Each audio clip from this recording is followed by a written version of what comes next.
렘브란트는 17세기 네덜란드가 낳은 아주 천재 화가인데요. 이거는 그림의 특징 하나가 있는데 그 특징은 어둠과 빛의 조화. 일명 빛의 천재 화가다 이렇게 별명을 붙이기도 해요. 그의 대표적인 그림들은 참 많이 있지만 그 중에서 우리 친숙하게 곁에서 볼 수 있는 미술 하나가 있다면 그는 돌아온 탕자 이야기입니다. 돌아온 탕자 이야기를 통해서 그 그림의 특징도 볼 수 있지만 이 돌아온 탕자는 포인트를 3개를 두고 있어요. 첫 번째는 아버지의 얼굴입니다. 아버지는 부잣집 아버지예요. 먹을 것도 많고 논도 많고 밭도 많은 그래서 부유한 아버지입니다. 그런데 얼굴은 초췌합니다. 왜 그럴까요? 아들 기다리느라고 아들이 헐벗고 못 먹을 것을 생각하면서 본인도 있는데 먹지 않습니다. 이게 사랑이죠. 기다림에 타는 마음의 아버지는 매일같이 초라한 모습으로 아들을 기다리고 있었던 결과 렘브란트는 아버지의 그 듬뿍 담긴 사랑을 빛으로 보이고 싶은 거예요. 또 하나가 있다면 돌아온 아들 탕자의 무릎 꿇고 앉아있지만 남루한 옷, 참 옷도 새 옷을 입은 지 오래여서 그는 다 떨어졌고 신발도 떨어졌습니다. 그리고 아버지 앞에 죄인처럼 무릎을 꿇었습니다. 그런데 그 어깨, 양 어깨 위에 아버지의 따뜻한 사랑의 2손이 얹어져 있어요. 거기를 중심으로 렘브란트는 빛을 조명하고 있습니다. 아버지의 사랑이 아들에게 흐르는 장면이죠. 근데 빛이 또 하나를 들이오는 곳이 있는데 오른쪽에 상단 쪽에 아주 거만스럽고 경직되어 있고 자신자만이 가득하고 교만한 한 사람의 얼굴을 비추고 있는데 그게 탕자의 형 얼굴입니다. 아버지의 사랑이 자기에게로 흘러야 하는데 자기에게 오지 않고 동생, 재산을 탕진한 동생에게 흐른다는 것에 대해서 시기와 질투의 얼굴, 그것을 보여주고 있죠. 어쩌면 오늘 본문은 이 렘브란트가 보여주는 이 구도가 오늘 본문을 이해하게 하는데 굉장히 중요한 역할을 해주고 있다고 봐요. 어쩌면 오늘 이야기의 시대적 상황은 바벨론이 지난 주일날 나눴던 말씀, 벨사살 왕과 함께 바벨론이 망합니다. 어떤 나라에 망하느냐 하면 메대와 바사의 연합군에 의해서 망해요. 메대 지역의 다리오라는 지도자와 바사 지역의 고레스라는 지도자가 연합해서 연합군사를 일으켜서 바벨론 제국을 포위해요. 그래서 결국 벨사살이 지난주에 성전에 있는 엄청난 하나님의 그릇을 가졌다. 자기의 기쁨을 삼은 결과 심판의 명령, 메네 데겔 오바르신 이 소리와 함께 그날 심판을 당하고 말죠. 근데 그 역할을 메대와 바사의 과도 제국 왕들이 그 역할을 한 겁니다. 사실은 메대 지역의 지도자였던 다리오와 그리고 바사 지역이라고 하는 곳에서 출신이었던 고레스는 외삼촌 그리고 조카 관계예요. 다리오가 외삼촌이고 고레스가 조카입니다. 그들은 연척 관계였기 때문에 서로 연합을 했고 연합을 해서 바벨론 제국을 무너뜨리고 페르시아 제국을 세우는데 바벨론 무너뜨리자마자 바로 페르시아 제국이 일어나지를 않아요. 아직 제압을 해야 할 열방들이 남아있기 때문에 보다 젊은 고레스가 수장이 돼서 군사들을 이끌고 주변 국가들을 정벌하고 정복하기 위해서 2년을 정복전쟁을 치릅니다. 그 사이에 다리오라는 외삼촌 보고 고레스가 정복한 나라들, 페르시아 제국의 땅이겠죠. 그 나라를 제가 좀 정복 전쟁이 끝날 때까지 외삼촌께서 정복한 나라를 좀 다스려 주시죠 해가지고 맡겼던 그 정부가 메데 바사 과도 제국이에요. 과도 제국, 과도 정부, 과도 제국. 이제 페르시아 제국으로 가는 과정에 과도기의 제국의 역할을 누가 왕을 했느냐면 다리오가 왕합니다. 네, 이때 있었던 일화, 그것이 오늘 본문의 배경이에요. 다리오 왕은 아마 행정의 천재였던 것 같아요. 페르시아 제국을 120도로 나눕니다. 120도. 그리고 120명의 장관을 세워서 나라를 다스리는데요. 그 중에서도 총리를 하나를 세우지 않고 셋을 세워요. 총리 셋. 그리고 총리 중에서도 또 수석 총리를 세우게 되는데 그게 바로 다니엘이에요.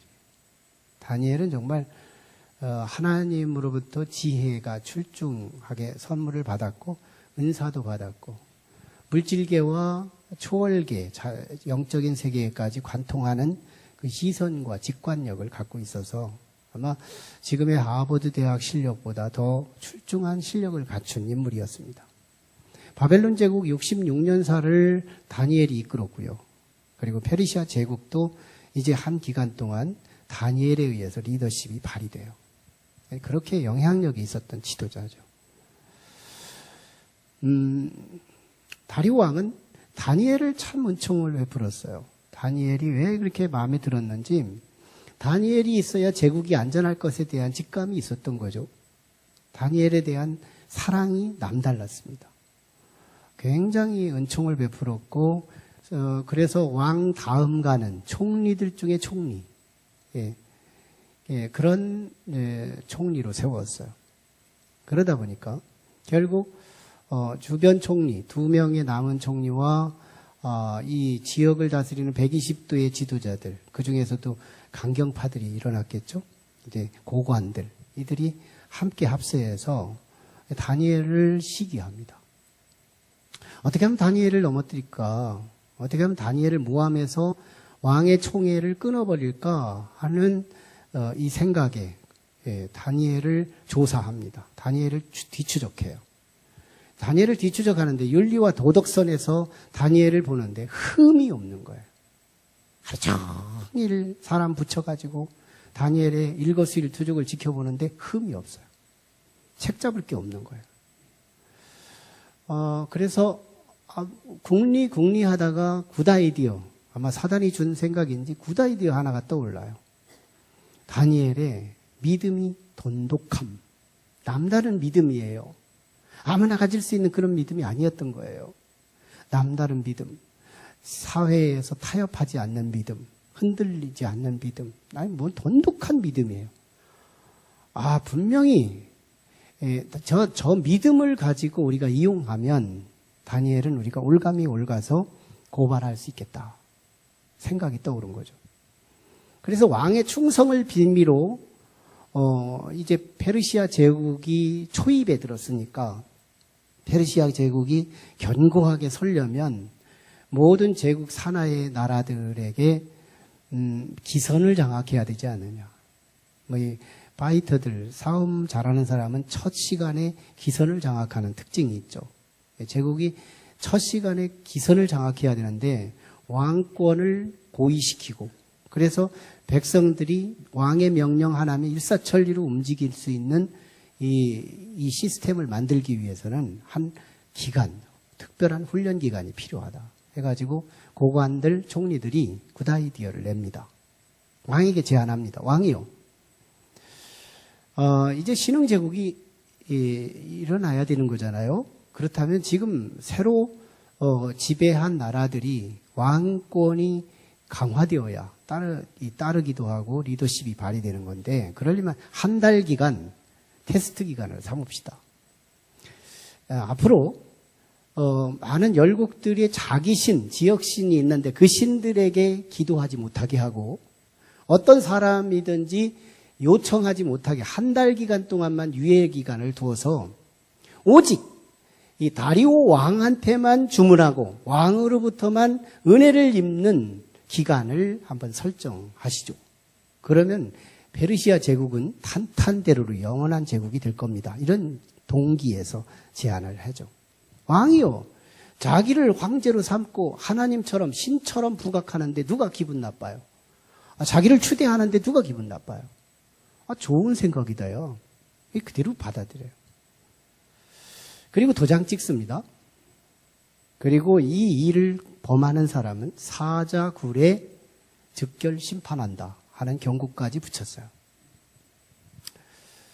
온 120도의 조서를 하고 왕의 도장을 찍어서 반포하게 됐는데, 이제 이 주동자들은 다른 사람 조사하지 않습니다. 오직 다니엘 한 사람 24시간 부착해서 다니엘이 어떻게 행동하는지를 보는 거예요. 다니엘은 변함없습니다. 평일과 같이 그는 2층으로 올라가요.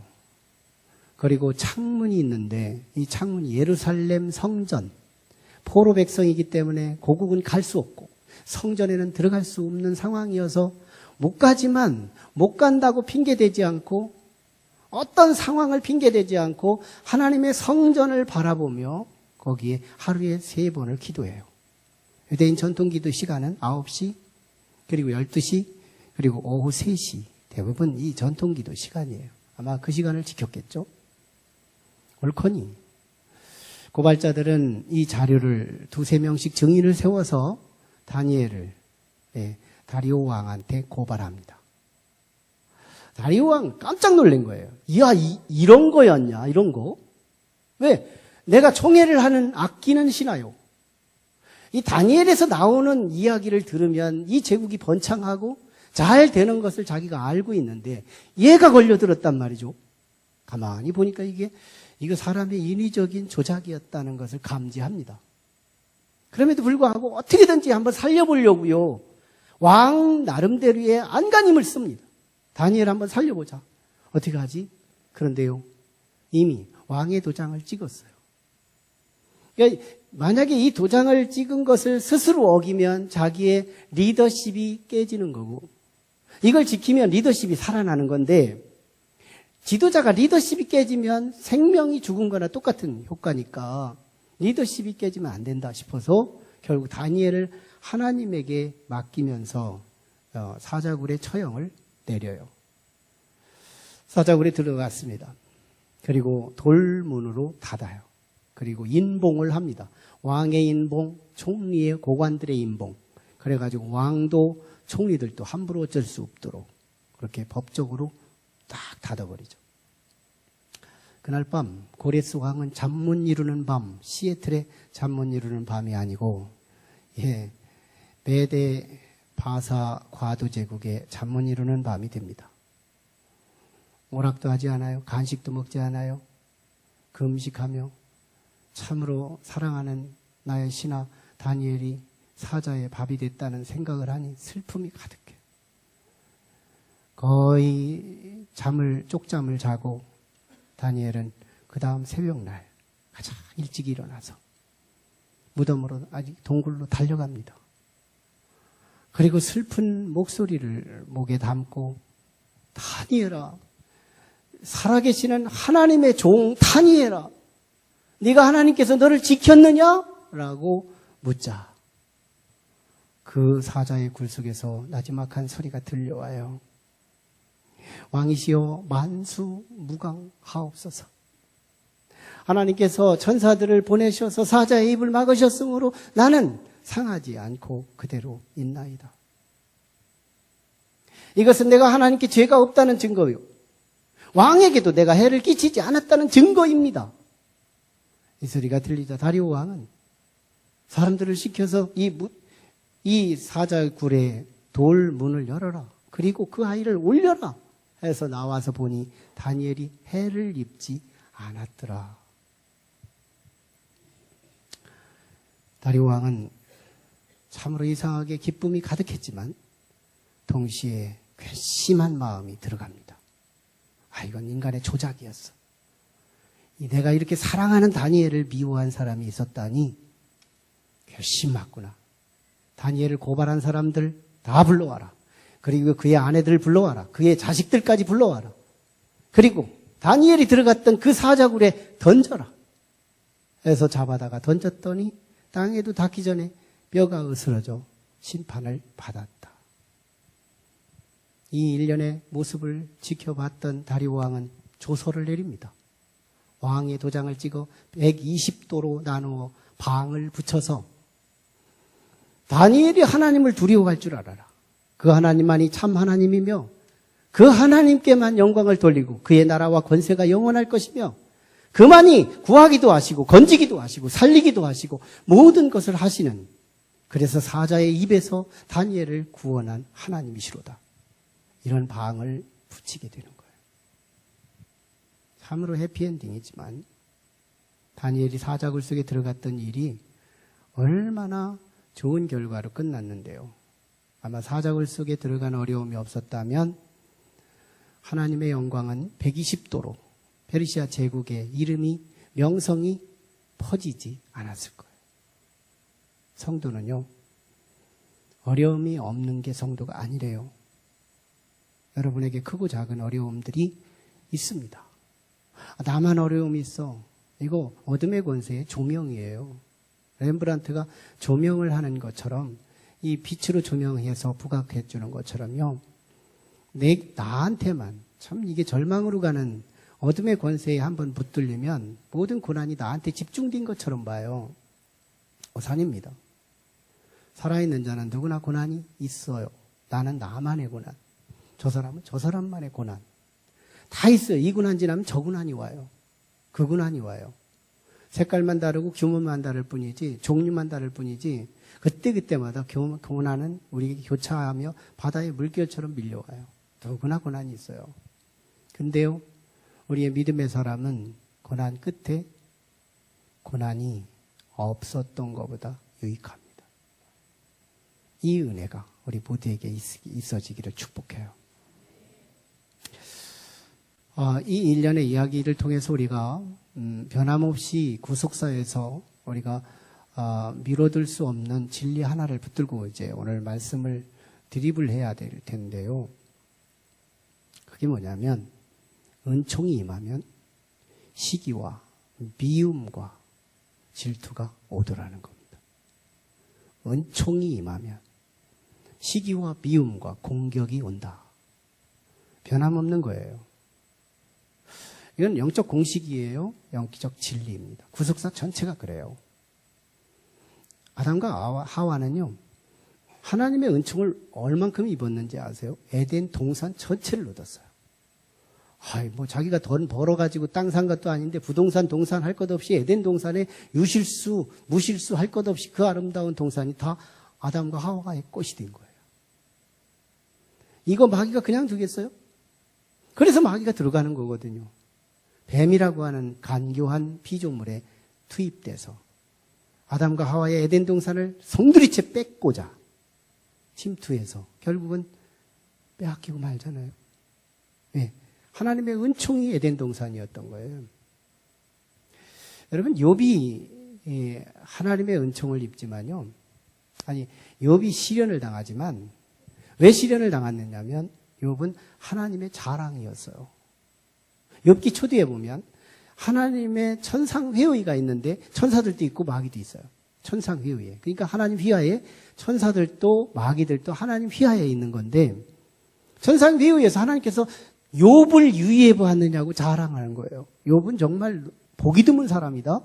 믿음이 너무너무 돈독하다. 이러가며 자랑했더니 마귀가 딴지를 거는 거예요. 조건 빼보시죠. 그래서 하나님이 허락해서 조건 빠졌는데요, 결국은 욥은 그 속에서도 믿음을 지켜냅니다. 은총이 임하면 시기가 오고 공격이 오더라. 이 공식이 계속되는 건데요, 아벨이 하나님 앞에 제사를 드렸더니 이 연기가, 그때는 하나님이 받으시는 제사와 받지 않는 제사를 연기로 판단했어요. 연기가 수직으로 쫙 빨아올려요. 하나님께서 들이마시는 예배. 그러니까 이 연기가 막 쭉 일자로 수직으로 올라가는 거예요. 근데 가인이 제사를 드렸는데 연기가 옆으로 쫙 퍼지기만 하는 거예요. 올라가지를 않아. 하나님이 흠양하지 않은 거예요. 이 아벨이 제사는 하나님이 받고 자기 제사는 안 받네? 여기서 가인이 아벨의 제사 속에 하나님의 은총을 발견합니다. 그래서 시기가 생겼고 미움이 생기면서 아벨을 들에서 돌을 주어서 쳐서 죽이는 거거든요. 은총이 임하면 미움이 오고 시기가 오고 공격이 온다. 이 공식은 그대로 가고 있는 거죠.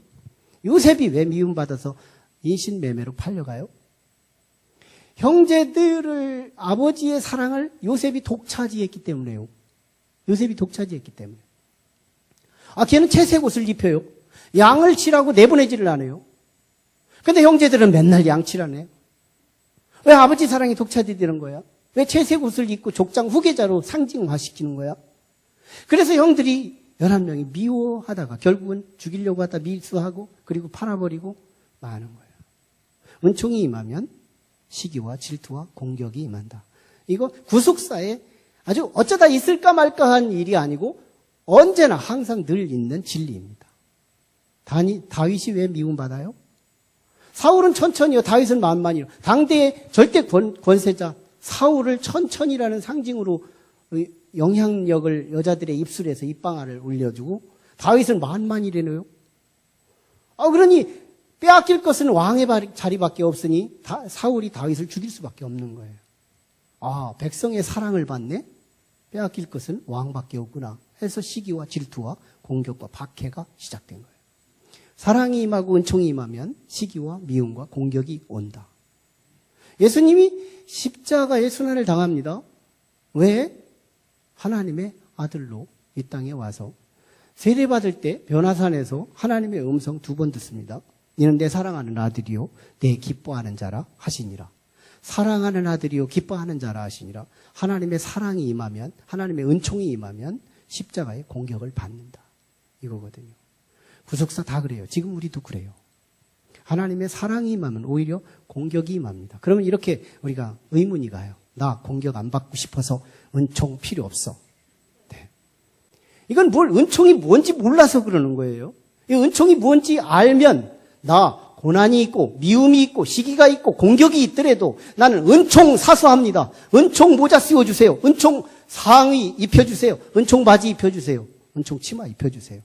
은총 신발 입혀주세요. 자원할걸요? 은총이 뭔지를 알면. 구더기 무섭다고 장을 못 담아요?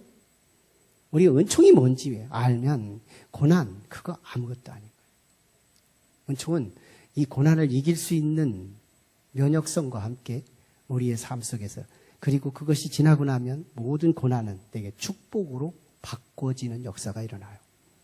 그 고난은 없었던 것보다 훨씬 낫습니다. 없었으면 큰일 날 일이에요. 그 고난은 내게 축복의 세계로 옮겨지는 사다리요, 교량이요, 도화선이요, 시작점이요, 성냥, 불이 되는 거예요. 놀라운 일이죠.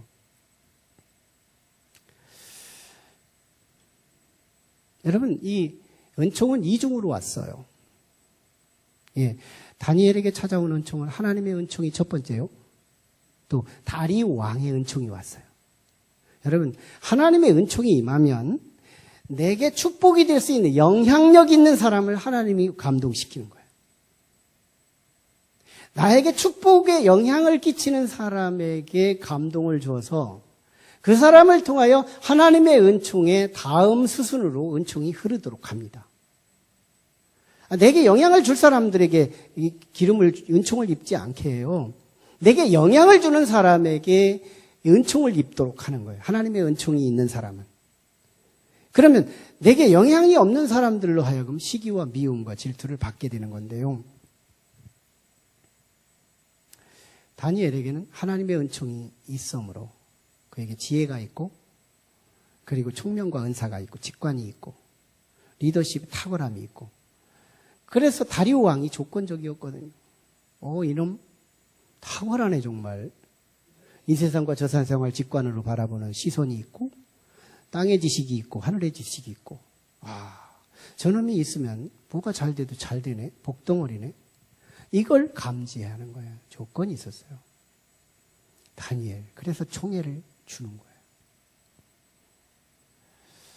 여러분, 은총은 두 가지라고 그랬죠? 두 가지. 하나는 보편 은총, 일반 은총이라고 그래요. 일반 은총. 하나님의 은총은 일반 은총이 있는데요. 이 일반 은총은 무조건적입니다. 무조건적이에요.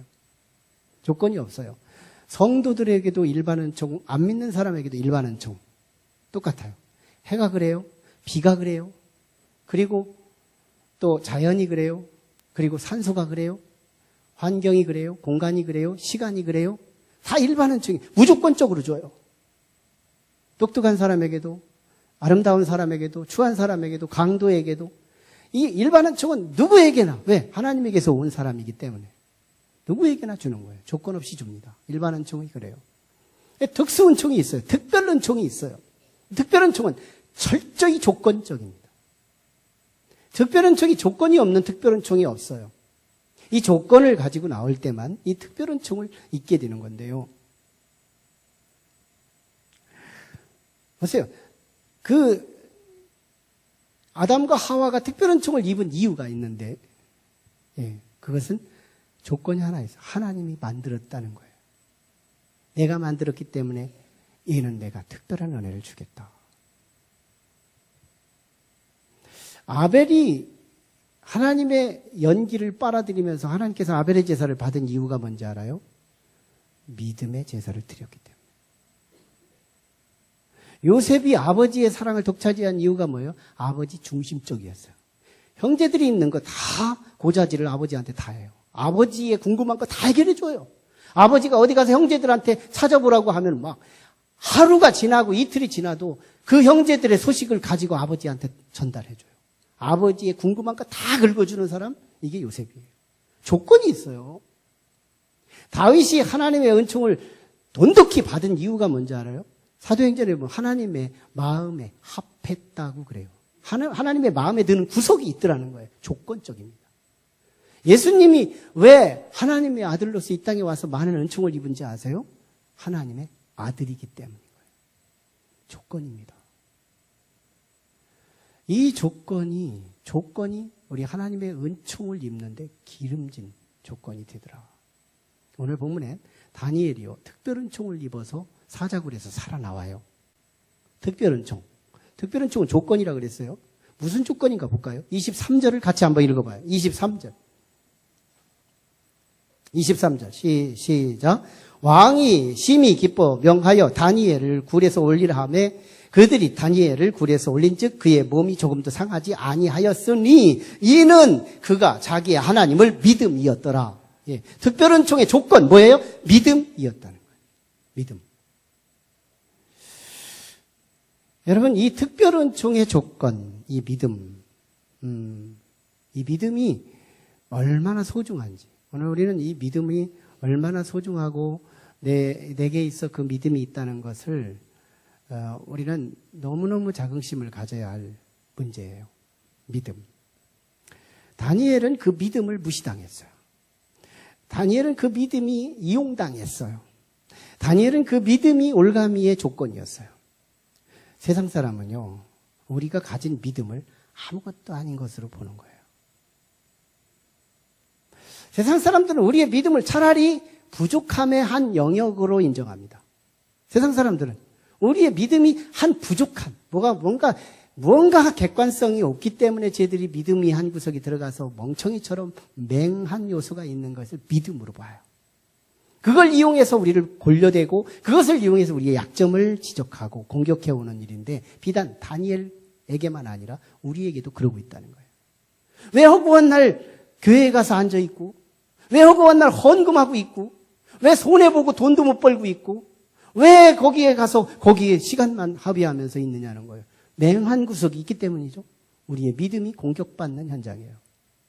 다니엘만 그런 게 아니었어요. 그 믿음이 공격받았던 사건이잖아요. 그 영향 때문에 오늘 우리들도 자신도 믿음을 가지고 있는 나 자신도 이 믿음에 대해서 온도가 식어져요.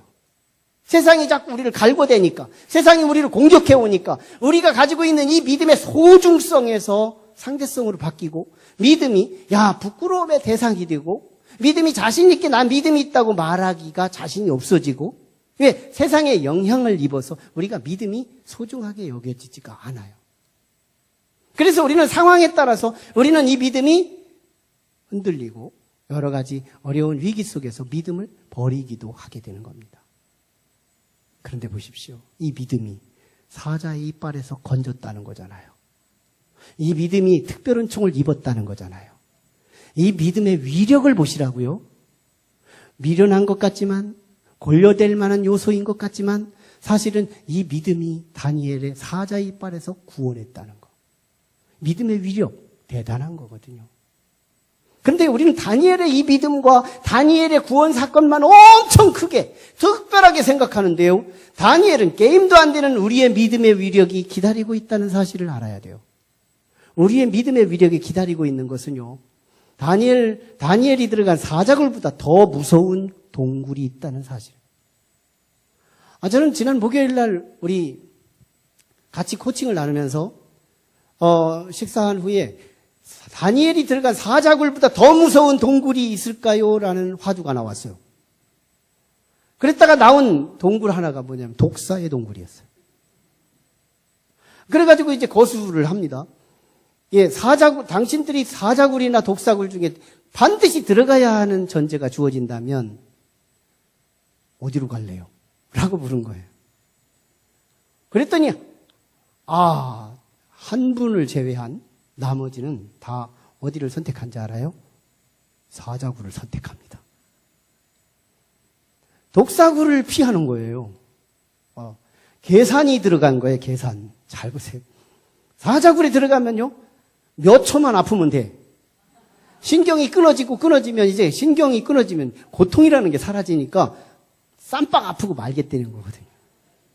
독사에 들어가면 독사가 물어도요, 부기가 올라오기 전까지는 죽지도 않아. 징그러워. 시간마다 막 풀타임 징그러워. 그래서 이 고통이 오래 간다는 게 너무너무 싫은 거예요. 그래서 독사굴을 싫어하는 거예요. 계산이 먹힌 거거든요. 계산하려면 확실하게 하자고. 사자굴보다 더 무서운 굴이 있으니 지옥굴인 거예요. 지옥굴이 어떤 거예요? 유황불이 타올라요.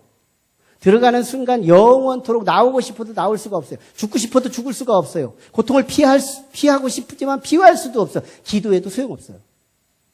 하나님의 정하신 법칙이기 때문에 이 고통은 수천억의 이상의 고통이 이 지옥에 함축되어 있어요.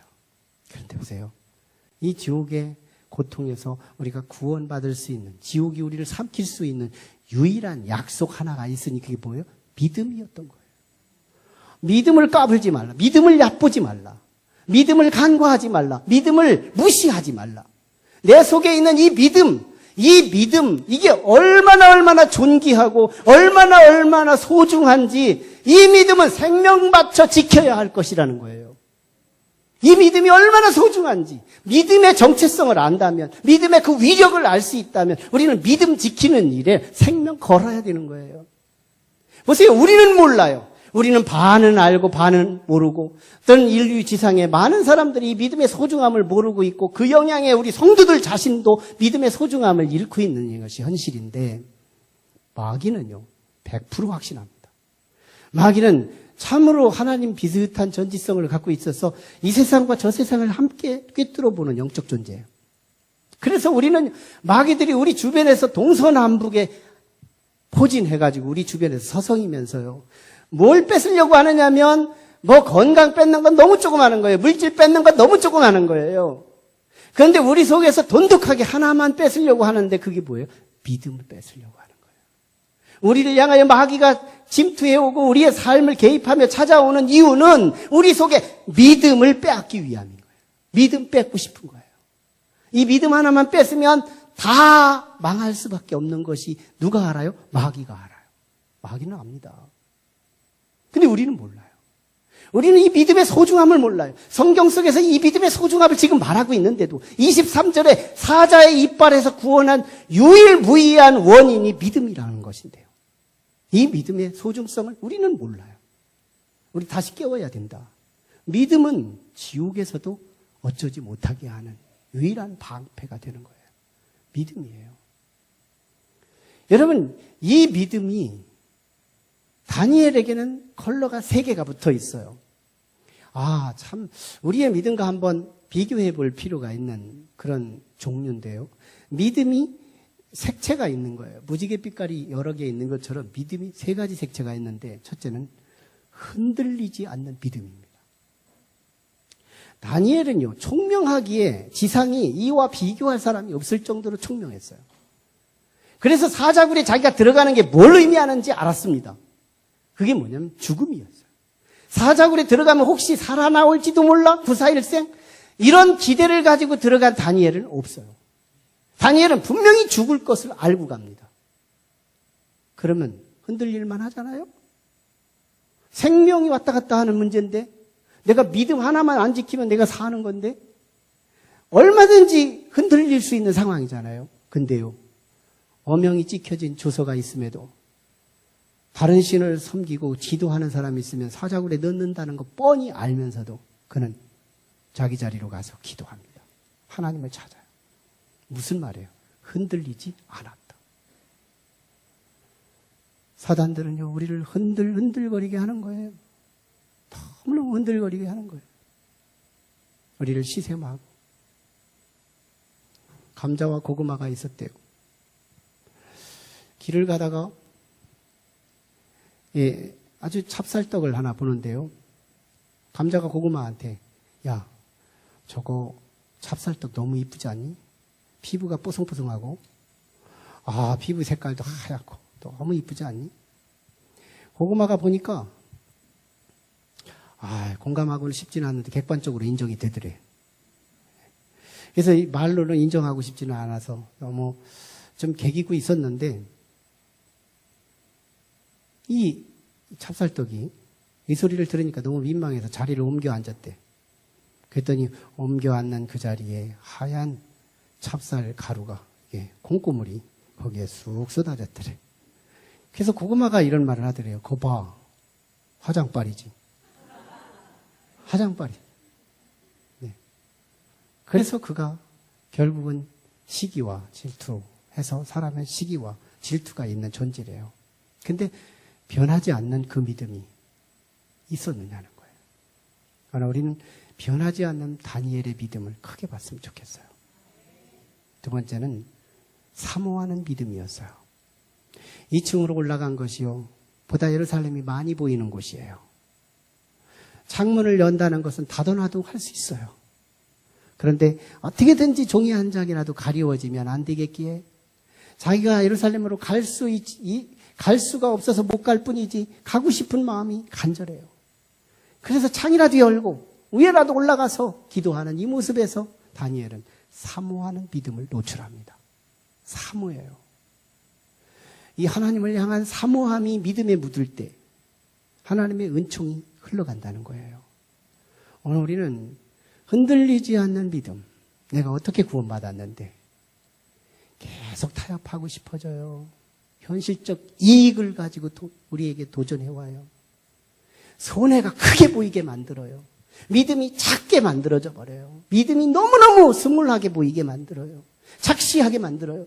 그리고 세상의 이권이 너무 크게 보이게 해요. 그래서 바꿔버리면 될 것 같아요. 네, 그게 사단의 역할이죠. 밍숭밍숭한 믿음을 갖게 해요. 건조한 믿음을 갖게 해요. 사모함을 빼버려요. 하나님을 사모함. 이 사모함이 하나님의 은총의 자석이잖아요. 자석. 그 은총이 우리를 끌어당겨서 우리는 안 올래 안 올 수가 없어서 오게 되는 이 은총의 끌어당김. 이게 은총의 믿음 앞에, 하나님의 정말 사모하는 믿음 앞에 은총이 흐르고 있다는 증거죠. 세 번째가 부활의 믿음입니다. 다니엘은 죽을 줄 알았어요. 죽으면 끝난다는 개념이라면 그는 결코 사자굴에 안 들어갑니다. 안 들어갈 방법이 있으니까. 기도만 안 하면 되니까. 그런데 그는 기도했어요. 죽을 줄 알았어요. 그런데도 간 이유는 죽음 너머에 하나님의 다스림을 기대한 거예요. 무슨 부활신앙인 거예요. 하나님이 진짜 신앙은 이 부활이 믿어진다는 거예요. 하나님 성령께서 그리스도 안에 있었던 그 영이 우리를 침투하시고 우리 안에 주인의 역할을 하시면 예수 그리스도의 십자가의 죽음은 불신자들도 다 믿어요. 조금 믿는 건 어렵지가 않아요. 그런데요, 하나님께서 그를 살렸다고 하는 이 믿음은 선택적이에요. 아무나 믿을 수 있는 게 아니에요. 예수님의 그 영이 들어간 사람들만 이걸 믿게 되는 거거든요. 하나님 수준의 신앙으로 바뀌는 거거든요. 이 신앙이 될 때에 하나님의 은총이 그에게 흐르더라는 거예요. 죽음을 불사하고 죽음을 뛰어넘는 놀라운 은총이 흐르게 되는데요. 다니엘은 부활의 믿음이었어요. 그도 그럴 것이요. 이 무덤이 너무너무 흡사한, 패러다임이 너무너무 같은 거예요. 다니엘이 들어간 사자굴, 예수님이 들어간 무덤굴, 이 비교가 해보는데요. 다니엘이 들어간 사자굴이 돌로 막힙니다. 예수님의 들어간 무덤굴이 돌로 막혀요. 다니엘이 들어간 사자굴이 인봉됩니다. 법적으로 규제할 수 없도록 막 묶어놓는 거예요. 예수님이 들어간 그 무덤굴이 돌이 인봉됩니다. 나중에 이 다니엘의 굴이 문이 열립니다. 왕의 권세로.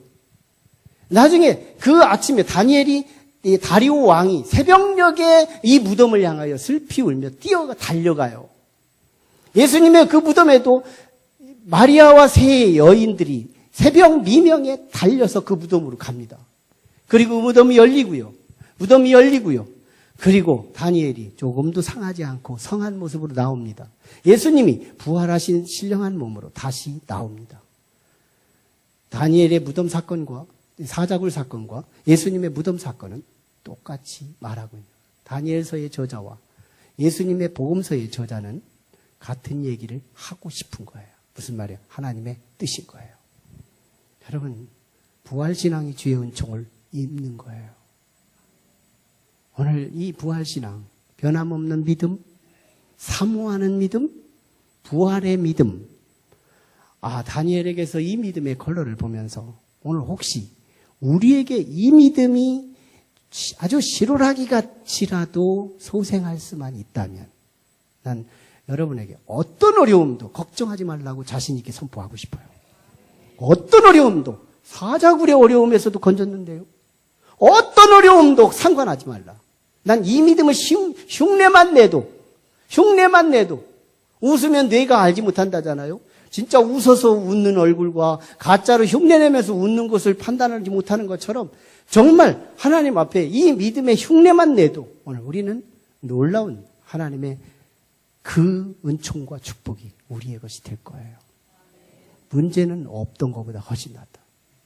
우리에게 문제는 축복으로 가는 디딤돌이요, 교량이요, 건널목이 된다는 겁니다. 여러분, 성경의 모든 인물이 다 그랬어요. 요셉, 그 뒤에 인신매매로 팔려가요. 그런데 총리로 끝내요. 다윗, 엄청난 시련과 도피 생활을 해요. 그 다음에 왕으로 끝내요. 모든 믿음의 조상들, 예수님 십자가로 우리에게 고난을 상징으로 보여요. 근데 부활로 끝내요. 사복음서 다 보세요. 부활로 끝내요. 이게 뭐예요? 구속사에 믿음 있는 사람의 끝은 언제나 이렇다. 예외가 하나도 없다는 거예요. 이 진리를 우리는 굳게 믿고 어떤 어려움이 와도 우리는 믿음을 사수하되 생명 걸고 지킨다면 여러분, 우리의 문제는 올수록 좋은 것이라는 거예요. 그것은 그 이후에 하나님에 대한 복음이 페르시아의 120도를 홍보돼서 하나님의 나라가 가득하게 되는 놀라운 역사가 일어나는 해피엔딩은 오늘 우리 뒤에도 약속되어 있다는 사실입니다. 흔들리지 말라. 우리의 믿음이 얼마나 소중한지 나만 잘 모르고 있을 뿐이에요. 이 믿음 빼앗으려고 어둠의 세력들은 전지한 능력 가지고 우리에게 접근해와요. 세상의 이익을 가지고 우리를 저울질하게 해요.